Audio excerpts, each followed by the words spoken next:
Back. ಈ ಕಥೆ ವ್ಯಕ್ತಪಡಿಸದೆ ಉಳಿದ ಭಾವನೆಗಳ ಬಗ್ಗೆ, ಹೆಸರು ಸಿಗದೆ ಹೋದ ಭಾವಗಳ ಬಗ್ಗೆ. ಸೊ ಕತೆ ಶುರು ಮಾಡೋಣವಾ?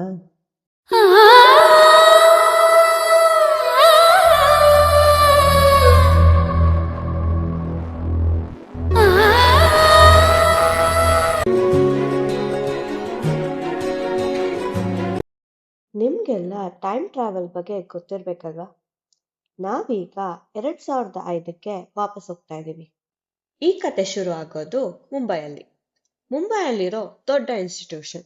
ಇಲ್ಲಿ ಪೇರೆಂಟ್ಸ್ ತಮ್ಮ ಮಕ್ಕಳನ್ನ ನರ್ಸರಿಗೆ ಸೇರಿಸಿದ್ರೆ ಮುಂದೆ ಇಂಜಿನಿಯರು, ಡಾಕ್ಟ್ರು ಆದ್ಮೇಲೆನೆ ಆಚೆ ಬರ್ತಿದ್ದಿದ್ದು. ಇದು ಯಾವ ಜನರೇಷನ್ಗೂ ಹೊಸದಲ್ಲ, because so called Indian parents. Let me introduce Avani. ಹೆಸರು ತುಂಬಾ ಚೆನ್ನಾಗಿದೆ ಅಲ್ವಾ? ಇವ್ರ ಪೇರೆಂಟ್ಸ್ಗೆ 2 ಮಕ್ಕಳು, ಅವನಿ ಮತ್ತು ಅವಳ ತಂಗಿ ಕುಶಾನಿ. ಅವನಿ ಈ ಇನ್ಸ್ಟಿಟ್ಯೂಷನ್ನ ಹಾಸ್ಟೆಲ್ಗೆ ಚಿಕ್ಕ ವಯಸ್ಸಲ್ಲೇ ಸೇರ್ಕೊಂಡ್ಬಿಟ್ಲು. ತುಂಟಿ ಅಂತ ಅಲ್ಲ, ಅಥವಾ ತೊಂದರೆ ಕೊಡ್ತಾನೆ ಅಂತಾನೂ ಅಲ್ಲ. ಚಿಕ್ಕ ವಯಸ್ಸಿಂದನೇ ಅವಳು ತುಂಬಾ ಸ್ಮಾರ್ಟ್.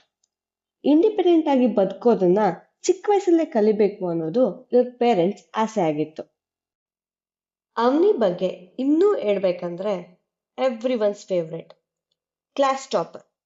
ಟಾಪರ್ ಅಂದ್ರೆ ಸಿಂಪಲ್ ಟಾಪರ್ ಅಲ್ಲ, ಫಸ್ಟ್ ರ್ಯಾಂಕ್. ಸ್ಟಡೀಸ್ ಅಲ್ಲಿ ಎಸ್, ಸ್ಪೋರ್ಟ್ಸ್ ಅಲ್ಲಿ SS, ಎಕ್ಸ್ಟ್ರಾ ಕರಿಕ್ಯುಲರ್ ಆಕ್ಟಿವಿಟೀಸ್ ಅಲ್ಲಿ super. Teachers favourite obviously yes. ಎಲ್ಲ ಪೇರೆಂಟ್ಸ್ಗೆ ಇಷ್ಟ ಆಗೋ ಪರ್ಫೆಕ್ಟ್ ಡಾಟರ್. ಆದ್ರೆ ಹೊಸ್ದಾಗ್ ನೋಡ್ದವ್ರಿಗೆ ಇವಳು ಸ್ವಲ್ಪ ರೂಢ ಅನ್ಸ್ತಾಳೆ.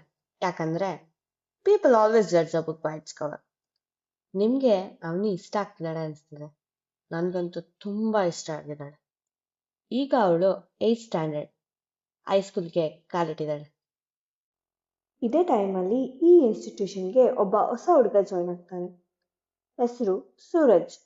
ನೋಡಕ್ಕೆ ತುಂಬಾ ಚೆನ್ನಾಗಿರೋ ಹುಡುಗ, ಕಾಮ್, ಸ್ಮಾರ್ಟ್, ಹ್ಯಾಂಡ್ಸಮ್. ಈಗ ಆಲ್ರೆಡಿ ಗೆಸ್ ಮಾಡಿರ್ತೀರ ಅಲ್ವಾ ಅವನು ಅವನಿ ಕ್ಲಾಸ್ಗೆ ಹೋಗ್ತಾನೆ ಅಂತ. But destiny always has another plan. Suraj D section, Avani A section. ಯಾಕೆಲ್ಲರಿಗೂ ಬೇಜಾರಾಯ್ತಾ?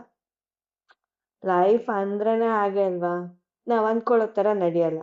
ಟ್ವಿಸ್ಟ್ ಅಂಡ್ ಟರ್ನ್ಸ್ ಮಾಮೂಲಿ. ಅಯ್ಯೋ ವೆಯ್ಟ್ ಸಾರಿ, ನಾನು ಹೇಳೋದ್ನೇ ಮರ್ತೆ. ಸೂರಜ್ ಯಾಕೆ ಈ ಇನ್ಸ್ಟಿಟ್ಯೂಷನ್ಗೆ ಸೇರ್ಕೊಂಡ ಅಂತ.